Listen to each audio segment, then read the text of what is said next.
مہمان کے لیے ڈنڈا۔ کہتے ہیں کہ کسی دور افتادہ دیہات میں ایک معزز مہمان آیا۔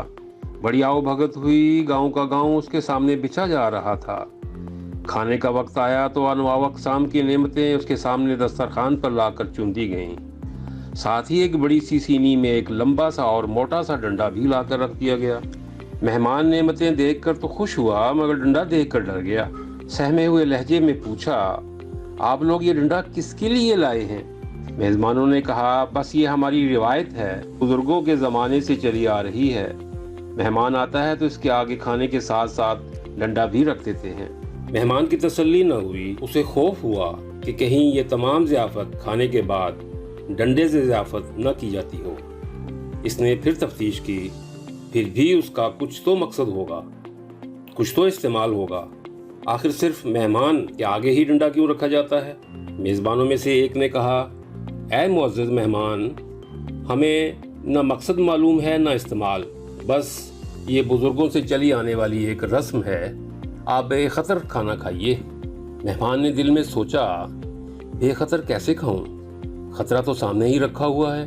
پھر اس نے اعلان کر دیا، جب تک آپ لوگ یہ نہیں بتائیں گے کہ آپ کے یہاں بزرگوں کے زمانے سے مہمان کے دسترخوان پر ڈنڈا کیوں رکھا جاتا ہے، کیڑے کو پتھر میں رزق پہنچانے والی کی قسم، میں آپ کا ایک لقمہ بھی نہیں کھاؤں گا۔ اب تو پورے گاؤں میں کھلبلی مچ گئی کہ مہمان نے کھانے سے انکار کر دیا ہے۔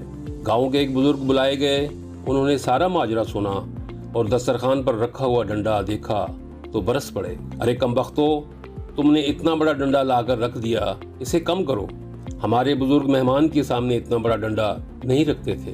ڈنڈا فی الفور آری سے کاٹ کر 2-3 فٹ کر دیا گیا، مگر مہمان پھر بھی مطمئن نہ ہوا، اسے اپنے سوال کا جواب درکار تھا۔ اب ایک نسبتاً زیادہ بزرگ بلائے گئے، انہوں نے بھی سارا ماجرا سنا، انہوں نے بھی ڈنڈا ناپ کر دیکھا اور انہوں نے بھی اعتراض کیا، ڈنڈا اب بھی بڑا ہے، ہمارے بزرگ تو مہمانوں کے آگے ایک چھوٹی سی پتلی سی ڈنڈی رکھا کرتے تھے۔ مذکورہ بزرگ کے کہنے پر باقی ماندہ ڈنڈا کاٹ کر اور چھیل کر ایک چھوٹی سی ڈنڈی بنا دیا گیا، گو کہ اب ڈنڈے کا سائز اور جسامت خطرے سے باہر ہو گئی تھی، مگر مہمان کا تجسس برقرار رہا۔ اب تک آنے والے بزرگوں نے صرف سائز اور خطرات ہی کم کیے تھے، اس کا استعمال اور اس کا مقصد کوئی نہ بتا سکا تھا۔ مہمان اب بھی کھانا زہر مار کرنے پر تیار نہ ہوا۔ اب ڈھونڈ ڈھانڈ کر گاؤں کا ایک ایسا بزرگ ڈنڈا ڈولی کر کے لایا گیا جس کے سر کے بال ہی نہیں، بھویں تک سفید ہو چکی تھیں۔ محتاط سے محتاط اندازے کے مطابق بھی بزرگ کی عمر 99 سال سے کم نہ ہوگی۔ سجائی بھی کم دیتا تھا۔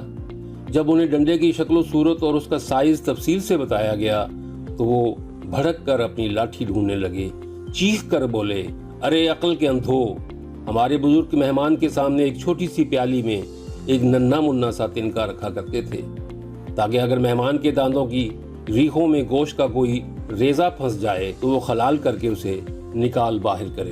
زندگی کے کسی بھی شعبے میں کوئی نئی بات، کوئی بدعت شروع تو خلال کے تنکے سے ہی ہوتی ہے، مگر پھر اس کے پیروکار اسے بڑھا کر لمبا سا اور موٹا سا ڈنڈا بنا دیتے ہیں اور اس پر بھی مطمئن نہیں ہوتے۔